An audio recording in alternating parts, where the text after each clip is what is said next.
Dan pada siang hari ini nanti Prawiradirnya beserta yang lainnya kepada seksi-seksi acara sajikan acara-acara nanti setelah pengajian. Tentunya anak-anak yang pada mengikut lomba setelah arisan ini bisa langsung dilombakan sampai tuntas agar apa yang kita sudah rencanakan tepat waktu dan tepat segalanya. Ini jangan sampai berubah. Jadi jangan gonjang-ganjing ke sono kemari. Kalau yang tadi saya wabil khusus permintaan antara bis 1 dan bis 2 tertanding futsal. Ya, ini Ramadan bis 2 ini udah menyerah duluan. Ya, ini harus dilakukan ya, bentar. Ya nih Bangkong jengi udah menyerah duluan. Iya, ntar nggak bisa ya bis 1 bis 2 main futsal. Yang lain anak-anak biru adakan perlombaan seluruhnya. Jadi semuanya berjalan, refreshing. Dan sekaligus juga hari ini, malam ini bebas, tapi normatif agamanya dijaga. Karaoke, silakan karaoke, joget silakan karaoke, yang joget silakan saja. Ini acara refreshing lah. Jadi saya tidak membatasi hal itu, tapi jangan berlebihan. Yang berlebihan itu yang nggak bagus. Ya silakan saja. Ini acaranya betul-betul refreshing buat kita, agar kita mau pulang nanti betul-betul fit kondisi kita dalam menjelang Ramadan. Kita niatkan untuk melaksanakan Ramadan nantinya dengan sehat. Jadi dari refreshing ini nantinya semuanya menjalani Ramadan dan semuanya menjalani kegiatan-kegiatan di bulan Ramadan. Karena udah fresh badannya. Jadi jangan pulang dari sini loyo. Ini jadi di sini refreshing. Namanya juga biar fresh ya. Jadi nanti saya mohon kepada acara yang sudah diagendakan untuk anak-anak, duitnya sudah disediakan, semua sudah disediakan, lakukan segera setelah pengajian. Dan kami nanti untuk yang dewasa, khususnya bapak-bapak, kalau dia mau ya bis 2 lawan bis 1 kita tanding, ya. Ya Pak Ustadz juga ntar ikut sekalian. Dan tentunya ini hal yang paling membanggakan keluarga besar kita. Saya atas nama keluarga yang paling bontot mohon kepada empok-empok, ponakan-ponakan, adik-adik, karena seminggu lagi, tidak sampai ya seminggu lah, kita akan melaksanakan Ramadan. Mudah-mudahan kita semua diberi kesehatan, amin. Kita semua diberikan ya kelonggaran, amin. Untuk bisa melakukan puasa. Dan untuk itu kami sekeluarga mohon maaf apabila beberapa tahun ini ada sesuatu ganjalan yang kurang mengena atau kata-kata yang kurang berkenan, mohon dibukakan pintu maaf yang seluas-luasnya. Dan sebaliknya begitu, kami dari keluarga yang muda sudah memaafkan yang tua-tua. Kalau yang tua punya salah, yang punya salah juga tetap dimaafkan. Dan pada siang hari ini langsung acara tunggal, yaitu tausiah refreshing yang akan diberikan oleh Bapak Haji Ustadz Al-Kharisi. Tentunya yang terlalu lama Pak Ustadz ya. Iya, ya, berkaitan dengan puasa. Nah, untuk itu saya persilakan pada Haji Ustadz Al-Kharisi, karena nanti sambil refreshing bisa aja ditanyain. Ya, terima kasih kepada Pak Haji Ustadz Al-Kharisi. Saya mohon, silakan. Ini tausiah bersyarat. Assalamualaikum warahmatullahi wabarakatuh. Waalaikumsalam warahmatullahi wabarakatuh. Alhamdulillah wa kafa wassalatu wassalamu ala rasulillahi mustafa wa ala alihi wa ashabihi wa mawafa. Alhamdulillah pada hari ini kita bisa berkumpul di tempat ini melakukan sebuah kegiatan refreshing ya. Refresh artinya penyegaran kembali dari suasana rutinitas yang terjadi yang ada di tempat kita selama ini. Selawat dan salam kepada Nabi Muhammad SAW, keluarganya, para sahabatnya, dan siapa saja yang mengikutinya hingga yaumul kiamah. Tadi sudah disampaikan tausiah bersyarat tidak boleh lama-lama. Ya. Panjang apa-apa ini. Ada 3 hal kita mendekati Ramadan ini. Ada 3 hal yang harus kita perhatikan ya, mendekati Ramadan ini. Pertama, para ulama hadis menyebutkan hadis Nabi SAW, raqiba'an rajulin dakhala fi Ramadan summan salakha wa lam yughfar. Kata Nabi sallallahu alaihi wasallam itu, celaka, rugilah seseorang yang dia diberikan umur masuk dalam bulan Ramadan lalu keluar lagi dari bulan Ramadan tidak mendapatkan ampunan Allah SWT.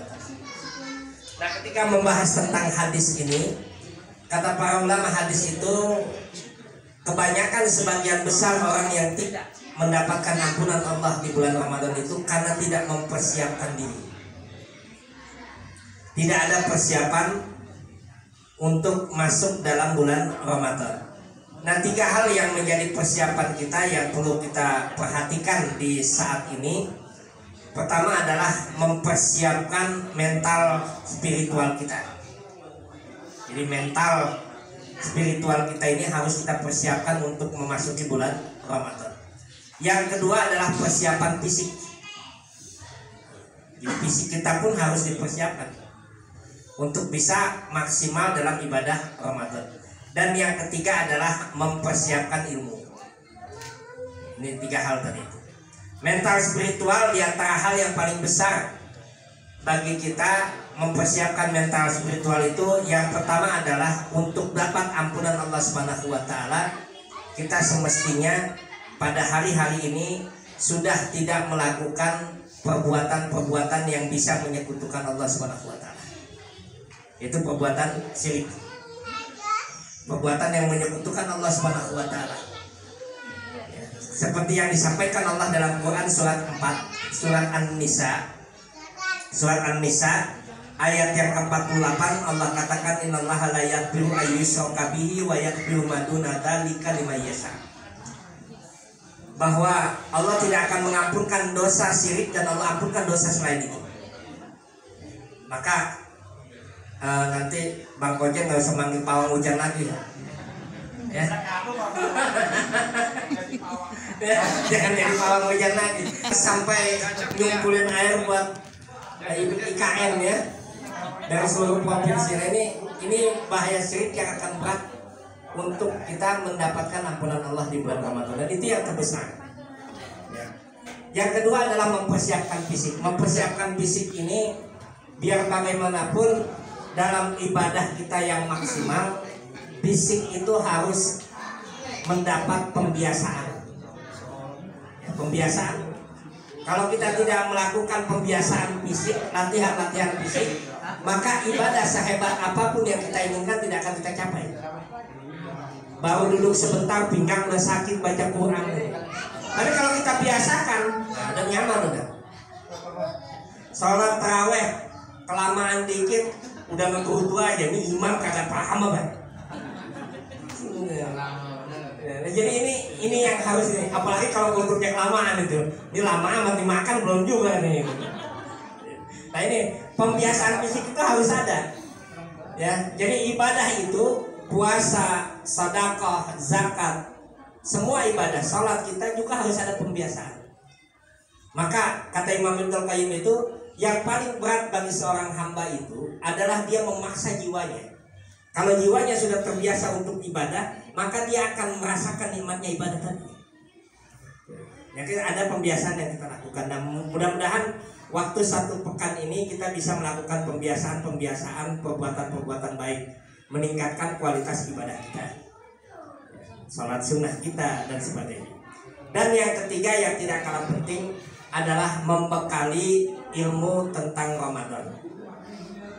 Jadi hari ini dan seminggu ke depan kita sebelum masuk bulan Ramadan ini, kita memiliki kesempatan untuk kembali membaca, melihat kajian, memahami dan mencermati hal-hal yang terkait dengan ibadah Ramadan. Apakah itu tentang puasanya, tentang sedekahnya, tentang zakatnya, tentang qiyam Ramadan, ataupun tentang keutamaan bulan Ramadan dan sebagainya. Sehingga dengan ilmu ini kita akan menjadi bersemangat untuk meraih ampunan Allah Subhanahu wa taala. Kita bersemangat. Kenapa? Karena tidak ada kesempatan yang besar. 1 tahun kita menunggu bagaimana Allah berikan remisi. Kalau koruptor itu nunggunya remisinya gitu. Tiap tahun nunggu remisi gitu. Nah ini Allah berikan ampunan yang luar biasa. Di bulan Ramadan ini, sebesar apapun dosa kita ketika kita berada dalam bulan Ramadan, Allah berikan ampunan. Bahkan yang sangat luar biasanya, nanti di malam bulan Ramadan ada satu malam yang disebut dengan Lailatul Qadar. Lailatul Qadar itu malam Allah berikan ketetapan seluruh makhluk. Dan kita berharap pada saat bulan Ramadan ini kita mendapatkan Lailatul Qadar, ketetapan 1 tahun ke depan kita tentang kehidupan kita, tentang keluarga kita, tentang anak-anak kita, tentang generasi kita adalah takdir yang baik. Itu yang kita inginkan. Bahwa 1 tahun ke depan nanti kita mendapatkan Lailatul Qadar, Allah tetapkan tanazzalul malaikatu wa ruhu fiha bi'izni rabbihim min kulli amr. Allah putuskan takdir yang baik untuk 1 tahun ke depan, dan itu yang kita harapkan. Yang mudah-mudahan hari ini dengan merefreshing, ya, refresh kembali kita, penyegaran kembali dari rutinitas kita, dan setelah ini insya Allah mudah-mudahan Allah berikan kepada kita kemudahan untuk bisa mempersiapkan diri, menyegarkan diri kita untuk bersiap-siap memasuki bulan Ramadan. Amin. Amin ya rabbal alamin. Mungkin ini saja, ya. Lebih cepat lebih baik katanya. Ya, jangan lama-lama. Mau nanya boleh nggak katanya, nanti sambil makan aja makanannya. Boleh, siap ya. Demikian aku lu kali hada wa astagfirullah li wa lakum. Assalamualaikum warahmatullahi wabarakatuh. Waalaikumsalam warahmatullahi wabarakatuh. Ada dua kan Pak kita nih ya.